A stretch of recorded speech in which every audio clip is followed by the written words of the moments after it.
But first, Kathy Helbig in studio with the Kathy Helbig Group. Good morning, Kathy. Good morning. Something I have always been a little curious about. If I'm selling my house, why do I care if I have an all-cash buyer or somebody who is financing? Right. What do I care?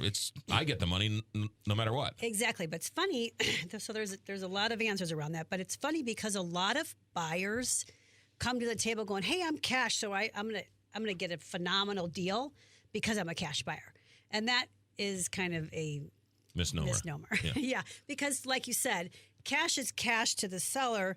When you break it down, either you're going to come to the table with cash or your third party is going to come to the table with cash. So it doesn't necessarily give you this great negotiating tool to get the house for a lot less money. Right. Now, there is a difference between being contingent on financing and cash, because now you've got one contingency on this contract that typically is 3 to 4 weeks long, because you're saying, I'm telling you up front, I do not have the money myself. I'm going to borrow it from XYZ. And as long as they give it to me, then I will close on your property. But if they don't give it to me, it's not my fault. I have no it's not going to fall back on me. You're going to then give me my money back and I walk away. So that is a little bit concerning for the seller, right? Sure. But there's an in-between, and that is, I'm not offering cash. I am getting financing, but I know myself enough to know I've got an 800 credit score. I don't have a high debt-to-income ratio. I've known my lender forever. Like, I know I'm going to get this loan. That would be a situation as a buyer that you could then say, I'm not going to make it contingent on my financing. But the slight difference still lies that if for some reason, an act of God or something, that person cannot show up at the table with money, they don't have a fallback. You can't get blood out of a turnip. You can sue them because they didn't perform and it wasn't contingent, but a lot of people aren't going to go through that process. So it goes back to, is cash king?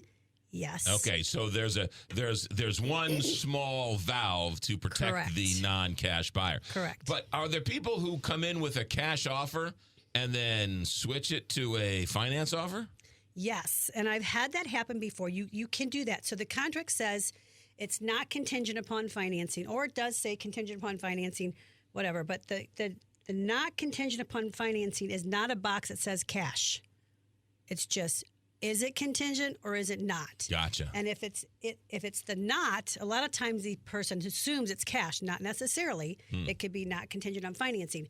But it does say the buyer reserves the right to get financing at any point in time. Okay. Now, I had this happen before where the buyer at the tail end decided, you know what, I'm going to tie up my money, I'm going to get a loan. And then they couldn't get a loan in time. So then they got all indignant, like, well, we need to get an extension because we got to get this loan. Right. And we're like, wait a minute, it doesn't work that way. And they're like, well, what do you mean? Like, and then we got to have 2 appraisals come in. And it ended up being a nightmare. Right. We ended up having to postpone the closing. The seller was ticked. Right. And it wasn't great. But the buyer has the right to do that, but you don't get to change the other terms of the contract necessarily because all of a sudden you change direction. Yeah. Now, here's one last thing with cash that you have to be cognizant of as a seller and a cash buyer. You need to come to the table as a cash buyer with proof of funds, because you don't have that third-party authenticator anymore, which is the lending company that has looked up and down you for every possible way that you're not going to qualify for the loan. You're saying, I've got cash, and they go, well, how do I know you got cash? Well, I don't want to show you my finance because I'm a quirky rich person. Because a lot of times it is that way. A lot of people with wealth are very private or quirky. Yeah.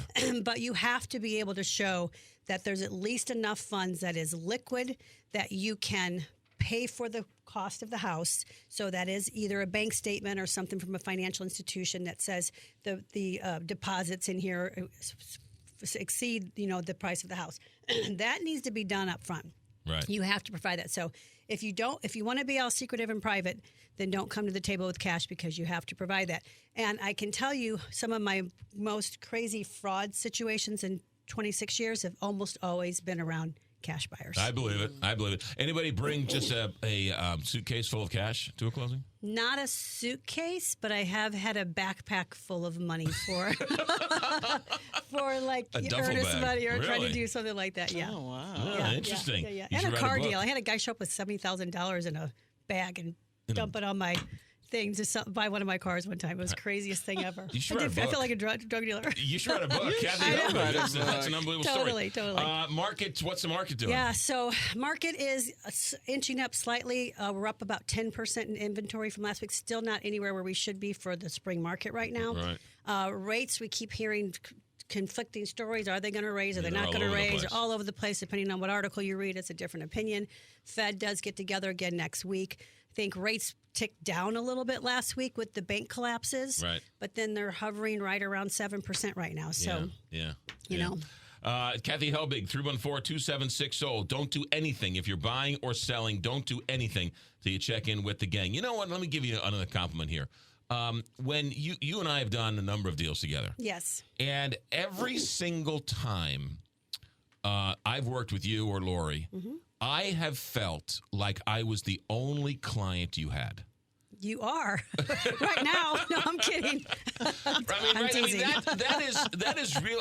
I know No. you guys juggle, numerous different, but Yes. there was never a time where you guys said, "Oh, I'm sorry, I can't be there. I have Right. these 7 other deals," and you never Yes. came in frazzled. You came in like I was the only person in the world who you guys were working on, and that's really hard to do. Good. Glad to hear that. And that is partly of the team. The whole team process is that we're able to unload a lot of the things off of our agents so that they're not bogged down with other stuff where they feel frazzled. Yeah, and it just felt like every single time you were with me, you were thinking about me and me. It was really a very special process. Well, of course you're McGraw. Well, no, you I'm do. teasing. You do that. Yes, I mean, that's just what you do. We do. Our clients are important, and we do. We realize the enormity of what is happening with a home sale and purchase. So we treat you that way. 314-276-SOLD, 314-276-SOLD, or KathyHelbigGroup.com. Good stuff.